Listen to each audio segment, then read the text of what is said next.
আজকে দুপুরে খাবারে রয়েছে ভাত, এটা হচ্ছে জলপাইয়ের আচার,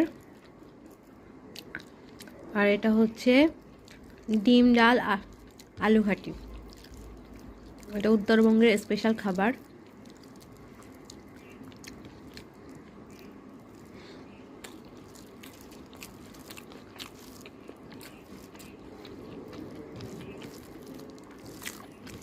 খেতে দারুণ।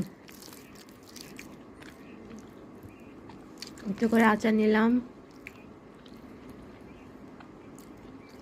একটু করে রসুন, আর একটু করে ডিম, যে ভাত নিয়ে মাখিয়ে মুখের মধ্যে পরে দেব।